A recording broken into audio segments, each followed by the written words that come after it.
Hello everyone, कैसे आप लोग। First of all thanks to all for watching my videos, subscribing my channel और मेरे वीडियोस को लाइक करने के लिए मैं सभी का धन्यवाद देता हूं।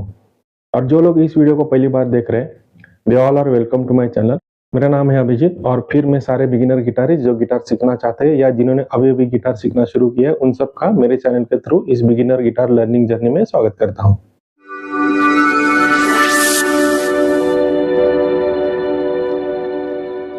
गाइज, हम लोगों ने ओपन कॉर्ड सीख लिए, कुछ बार कॉर्ड्स भी सीख लिए, बट अब तक जो भी कॉर्ड्स हम लोगों ने सीखे हैं वो सारे इन 4 फ्रेट्स पर सीखे हैं। आज मैं आप लोगों को जो कॉर्ड शेप्स हमने सीखे वही शेप्स यूज करके इस पूरे फ्रेट बोर्ड पर कॉर्ड्स कैसे प्ले किए जाते हैं वो सिखाने वाला हूँ। मतलब कोई भी कॉर्ड शेप इस फ्रेट बोर्ड पर मूव कैसे किया जाता है ये सीखेंगे और उन्हें कहते हैं मूवेबल कॉर्ड्स। मूवेबल मतलब कोई भी कॉर्ड हम इस फ्रेट बोर्ड पर कैसे कैसे मूव करते जाते हैं और कैसे कैसे उसे प्ले करते जाते हैं वो हम सीखेंगे। लेकिन एक बार फिर से हम लोग रिव्यू कर लेते हैं। पिछले सेशंस में हमने कुछ कॉर्ड सीखे थे जो थे ओपन कॉर्ड जो था सी, उसके बाद सीखा था डी, एक और कॉर्ड सीखा था ई। ये तीनों मेजर कॉर्ड्स हैं। उसके बाद सीखा था जी, ये भी मेजर कॉर्ड। और मेजर कॉर्ड सीखा था ए।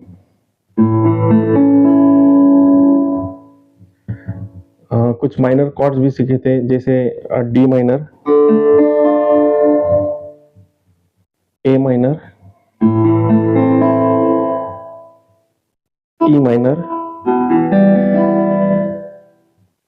और उसके बाद कुछ बार कॉर्ड्स भी सीखे थे जैसे एफ मेजर और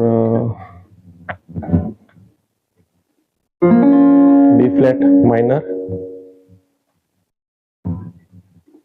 ई माइनर, बी फ्लैट मेजर। इसके दो शेप सीखे थे, एक था ये, एक था ये। तो ये थोड़ा ये शेप जो है मुझे इजी लगता है, इसके लिए मैं उसे ऐसे ही होल्ड करता हूँ क्योंकि इसको मूव करना भी हमारे लिए इजी रहता है। ये शेप भी मूव कर सकते हैं लेकिन इसमें क्या है वो फील नहीं आता है जो इसमें आता है। तो आज हम सीखने वाले मूवेबल कॉर्ड्स। तो सबसे पहला इजीएस्ट कॉर्ड ले लेते हैं जो हमने लास्ट लेसन में किया था, वो है एफ मेजर।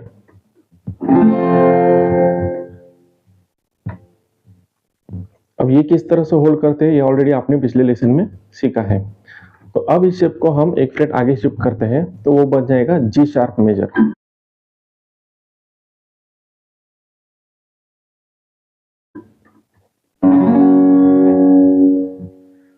गाइस, ये बिल्कुल वैसा ही है जो हमने एक लेसन में किया था मूवेबल स्केल का, जिसमें हमने हर एक स्केल का शेप एक एक फ्रेट आगे प्ले करके कैसे कैसे आगे के नोट्स का स्केल बन जाता है ये देखा था। बस स्केल की जगह आज हम कॉर्ड्स को शिफ्ट करने वाले हैं। तो अब इस शेप को हम एक और फ्रेट आगे शिफ्ट करेंगे तो वो हो जाएगा जी मेजर कॉर्ड। और जैसे जैसे हम इस शेप को आगे की तरफ शिफ्ट करते जाएंगे वैसे वैसे वो नेक्स्ट कॉर्ड बनते जाएगा। For example F major chord से एफ शार्प मेजर कॉर्ड और एक फ्रेट आगे शिफ्ट करने से वो बन गया जी मेजर कॉर्ड। एक और कॉर्ड ले लेते हैं जो हमने लास्ट लेसन में सीखा था, वो है ए शार्प मेजर और वो होल्ड किया था कुछ इस तरह से। जैसे हमने एफ मेजर कॉर्ड को शिफ्ट किया था वैसे ए शार्प मेजर कॉर्ड का ये शेप हम एक फ्रेट आगे शिफ्ट करेंगे तो वो बन जाएगा बी मेजर। एक और फ्रेट आगे शिफ्ट करेंगे तो वो बन जाएगा सी मेजर। मतलब कोई भी शेप हम एक फ्रेट आगे शिफ्ट करते जाएंगे तो वो उसका नेक्स्ट कॉर्ड बनते जाएगा। नेक्स्ट कॉर्ड कहने का मतलब ये है कि नेक्स्ट नोट का कॉर्ड, और नोट्स के सीक्वेंस तो आपको ऑलरेडी पता है। एक और एग्जांपल ले लेते हैं ए शार्प माइनर कॉर्ड का, और वो हमने होल्ड किया था इस तरह से। अब जैसे बाकी कॉर्ड शिफ्ट किए थे इस शेप को शिफ्ट करते हैं नेक्स्ट फ्रेट पर तो वो बन जाएगा बी माइनर, क्योंकि ए शार्प का नेक्स्ट नोट होता है बी। गाइस मेजर कॉर्ड को हम शिफ्ट करेंगे तो नेक्स्ट कॉर्ड मेजर ही बनेगा, और माइनर कॉर्ड को शिफ्ट करेंगे तो नेक्स्ट कॉर्ड माइनर ही रहेगा।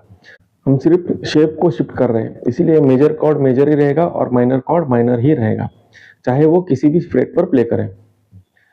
चलो एक और डिफिकल्ट शेप ले लेते हैं, वो है सी मेजर। तो हमने सी मेजर ओपन कॉर्ड ऐसे प्ले किया था। अब इसी शेप को हम आगे प्ले करते हैं, मतलब हर एक नोट आगे के फ्रेट पर प्ले करेंगे। बट पहले तो हमने इसे ओपन पोजीशन में प्ले किया था और अपने ring, middle and index finger का यूज किया था। अब हम इसी शेप को एक फ्रेट आगे शिफ्ट करेंगे, बट ओपन नोट्स को तो अब फर्स्ट फ्रेट पर प्ले करना है, तो अब हमें अपनी फिंगर पोजीशन चेंज करनी होगी। गाइस ध्यान दे रहे हैं, हम सिर्फ फिंगर पोजीशन चेंज कर रहे हैं, ना कि शेप। शेप वही रहेगा।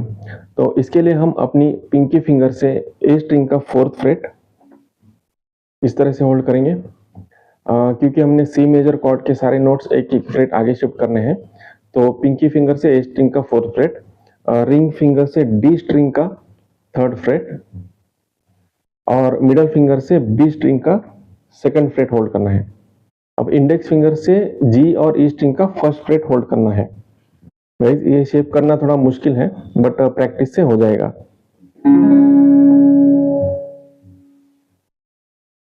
इस तरह से ये शेप होल्ड करके नीचे की 5 स्ट्रिंग प्ले करें, तो वो प्ले होगा सी शार्प मेजर कॉर्ड। अब यही शेप जैसे होल्ड किया है वैसे ही एक फ्रेट आगे शिफ्ट करेंगे तो वो डी मेजर कॉर्ड बन जाएगा।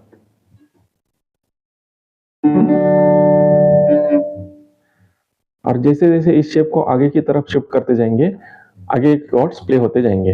तो गाइज आई होप कि आप लोगों को कॉर्ड्स के शेप कैसे मूव करते हैं और कैसे किसी भी नोट का नेक्स्ट कॉर्ड या प्रीवियस कॉर्ड प्ले होता है ये समझ आ गया होगा।